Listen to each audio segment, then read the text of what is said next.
ആരല്ലാഹുവിനോട് ദുആ ചെയ്താലും മൂന്നാലൊരു കാര്യം അല്ലാഹുവിന് കൊടുക്കുമെന്ന് നബിയുനാ റസൂലുള്ളാഹി സ്വല്ലല്ലാഹു അലൈഹി വസല്ലമ തങ്ങൾ പറഞ്ഞു, നീ കൈ ഉയർത്തിയിട്ട് താഴ്ത്തുമ്പോ എന്തെങ്കിലും ഒന്ന് നിനക്ക് കിട്ടും. മൂന്ന് കാര്യങ്ങളിൽ ഏതെങ്കിലും ഒന്ന് നിനക്ക് കിട്ടും. നബി സല്ലല്ലാഹു അലൈഹി വസല്ലമ തങ്ങൾ പറഞ്ഞു, ഒന്ന്, നീ ദുആ ചെയ്ത കാര്യം തന്നെ അല്ലാഹു തരും. ചിലപ്പോ നീ ചോദിക്കുന്നത് തന്നെ അല്ലാഹു തരാം. നീ എന്താണോ ചോദിച്ചത് അത് തന്നെ റബ്ബ് തരും. അല്ലെങ്കിൽ രണ്ട്, നബി സല്ലല്ലാഹു അലൈഹി വസല്ലമ തങ്ങൾ പറഞ്ഞു, ആ ദുആ നാളെ പരലോകത്തിലേക്ക് അല്ലാഹു മാറ്റിവെക്കും. നീ ചോദിക്കുന്ന അല്ലാഹു തരൂല, പരലോകത്തേക്ക് മാറ്റിവെക്കും. പരലോകത്തേക്ക് മാറ്റിവെക്കലാണ് ഏറ്റവും നല്ലത്. കാരണം നാളെ പരലോകത്ത് മീസാൻ എന്ന ത്രാസിൽ നന്മ തിന്മകൾ തൂക്കുമ്പോൾ ചില നന്മകൾ കൊണ്ടുവന്ന് ഇങ്ങനെ ഇട്ടുകൊടുക്കുക.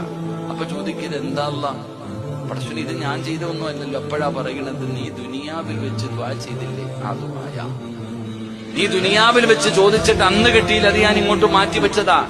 ഈ സമയത്ത് മനുഷ്യൻ പറയുമത്ര, എന്റെ ദുആ ഒന്നും സ്വീകരിക്കാതിരുന്നാ മതിയായിരുന്നു. കാരണം അവിടെ കിട്ടും.